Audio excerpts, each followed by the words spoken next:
광야 그리스도인 공동체의 아침을 깨우는 성서 묵상 2022년 8월 18일 목요일 아침입니다. 오늘 성서 본문은 레위기 26장 14절에서 26절까지 말씀입니다. 제가 먼저 본문을 읽고 그리고 묵상 내용을 우리 함께 살펴보도록 하겠습니다.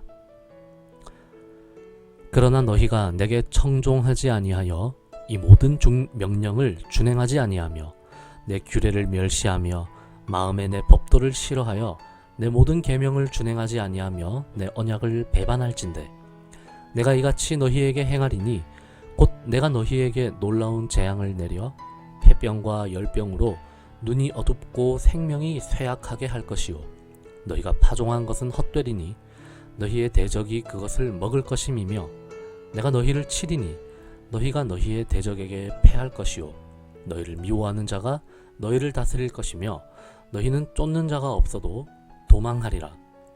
또 만일 너희가 그렇게까지 되어도 내게 청종하지 아니하면 너희의 죄로 말미암아 내가 너희를 7배나 더 징벌하리라.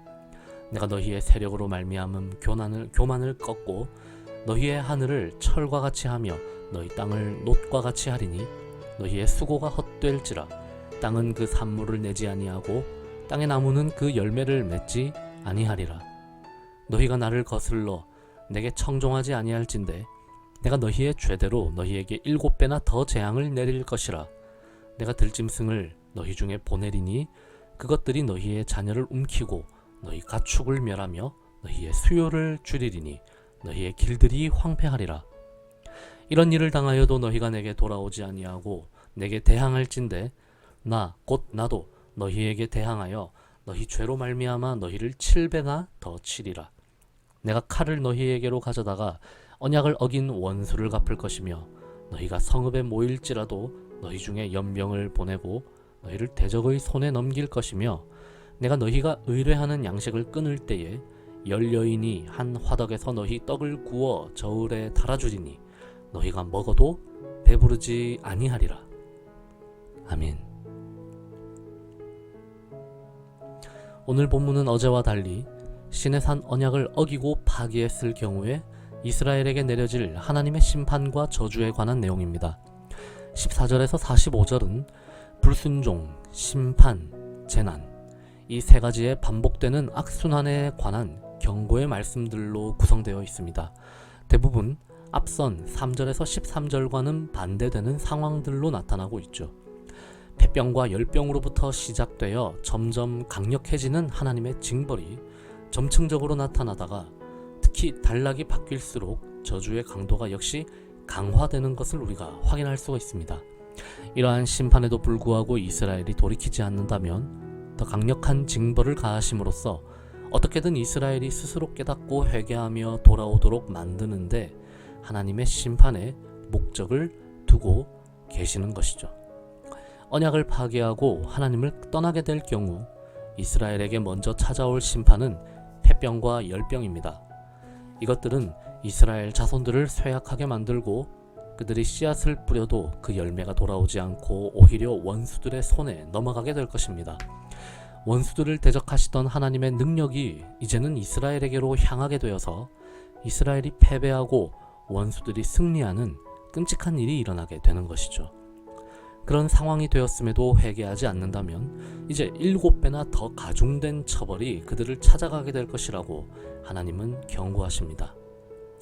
먼 훗날 북왕국 이스라엘과 남왕국 유다가 모두 멸망하고 이스라엘 자손들이 나라 잃은 유민의 처지가 된 것의 이 근본적인 원인이 바로 여기에 있음을 우리는 알 수 있습니다.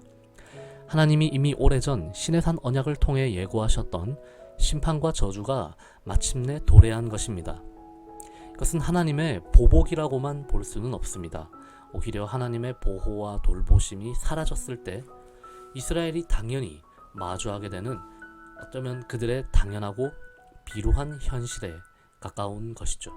그동안 강대국들의 억압과 침탈 속에서도 나라를 지키고 또 자유를 가지고 살았던 것, 이것이야말로 이스라엘이 하나님으로부터 받았던 굉장히 큰 복의 증거였습니다.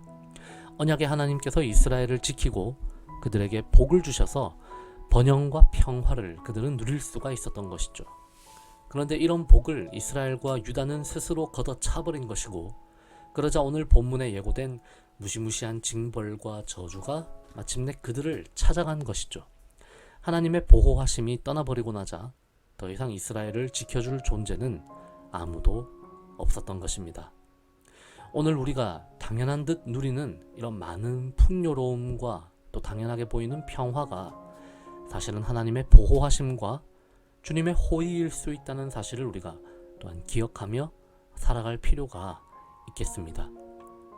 나를 찾아온 여러 가지 어려움과 또 고난들 속에서도 우리를 부르시는 주님의 마음을 우리가 조금이나마 느끼고 반응할 수 있다라는 것은 우리가 온전히 버림받지 아니하고 끝까지 우리를 언약 안에 붙잡아 두고 싶어 하시는 그 하나님의 사랑의 증거인 셈이죠. 그 사실을 오늘 우리가 기억하며 살아갈 수 있기를 소망합니다. 심판과 저주는 그 자체로 목적이 아니라 우리를 되찾고 싶어 하시는 하나님의 긍휼로부터 시작된 것임을 우리 광야 공동체의 모든 가족들이 함께 기억하며 살아가는 또 오늘 하루가 될 수 있기를 사랑하는 주님의 이름으로 축복합니다.